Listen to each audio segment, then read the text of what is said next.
इस बच्चे को मैंने 6 महीना लेके भटका।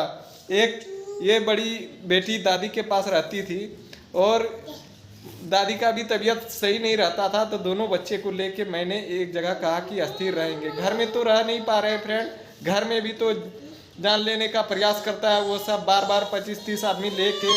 Please support friend, please share video, ताकि कोई ऐसे इंसान के पास पहुंच जाए जो कि इस तरह कर रहा है, उसका सामना हम कर पाए, सपोर्ट मिल पाए। एक झूठा और घर बर्बाद करने वाला घमंडी औरत जो कि अपने मन से घर से निकल जाता है और खामखा बेवजह बेमतलब का झूठा केस कर देता है दहेज और मेंटेनेंस का, और साल भर बाद लौटता है वो घर में मारपीट करके लूटपाट करके फिर चला जाता है।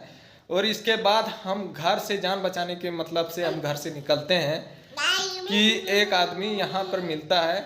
बहुत दिन भटकने के बाद, लगभग 6 महीना भटकने के बाद एक आदमी मिलता है यहाँ पे, जिसे यानी कि समझ में आता है बात को और मुसीबत को समझ के एक रूम दिलाता है। जैसे कि आप देख रहे हो फ्रेंड कि मैं बच्चा को लेके इतना दिन से भटक रहा हूँ और एक रूम दिलाता है वो आदमी, जिसका इसमें बताता है कि तुमको पैसा भी नहीं देना पड़ेगा और तुम्हारा जो केस है, जो भी फॉल्स केस किया है, उसका सामना करो इस रूम में रह के।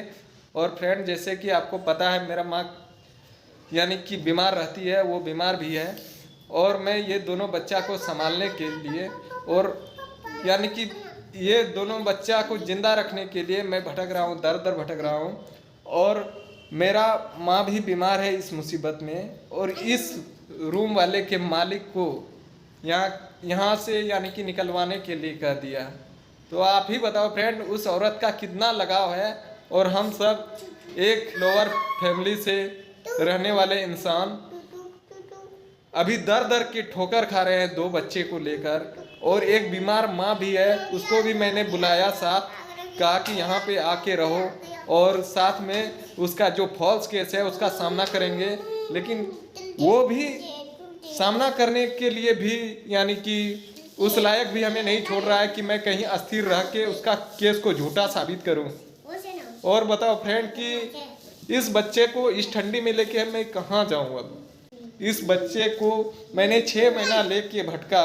एक ये बड़ी बेटी दादी के पास रहती थी और दादी का भी तबीयत सही नहीं रहता था, तो दोनों बच्चे को लेके मैंने एक जगह कहा कि अस्थिर रहेंगे। घर में तो रह नहीं पा रहे फ्रेंड, घर में भी तो जान लेने का प्रयास करता है वो सब, बार बार 25-30 आदमी लेके। तो उस औरत का क्या मकसद है फ्रेंड कि एक तो कानून को अंधा बना रहा है, एक फॉल्स केस करके वो कानूनी नजरिया से भी एक गुनाह कर रहा है, और हम सबको इस तरह पीड़ित कर रहा है फ्रेंड कि इस ठंडी में हम अगर कहीं भी आसरा किसी एक इंसान से यानी कि सपोर्ट मिला और हम सबका मुसीबत को समझा। 2 मासूम और एक बीमार माँ जो उसे लेकर सोचा कि उसका इलाज भी करूँगा और उसका यानी कि वो फॉल्स केस को हम उसको फॉल्स साबित करके दिखाऊंगा एक जगह स्थिर रह के। लेकिन वो मुझे कहीं भी चैन से जीने नहीं दे रहा है फ्रेंड, जो कि हम अभी इस समय कहाँ जाएंगे इस ठंडी में, दोनों बच्चे को लेकर हम कैसे संभाल पाएंगे और कैसे जिंदा रख पाएंगे, ये ऊपर वाले के हाथ में है फ्रेंड। लेकिन आप सब शुरू से हमारा हालात को देखे हैं, समझे हैं। प्लीज़ शेयर करें इस वीडियो को, मदद करें, प्लीज़ सपोर्ट करें। ये कोई यानी कि बनावटी बातें नहीं है फ्रेंड, ये रियल में एक यानी कि छोटा और बेसहारा परिवार के साथ इस तरह पीड़ित कर रहा है फ्रेंड कि अभी जीने का कोई उम्मीद ही नहीं छोड़ रहा है। एक औरत जो में से 99 की 100 बातें ही गलत बोलता है फ्रेंड, और उसने 100 बातें गलत बोलकर झूठा केस भी किया है।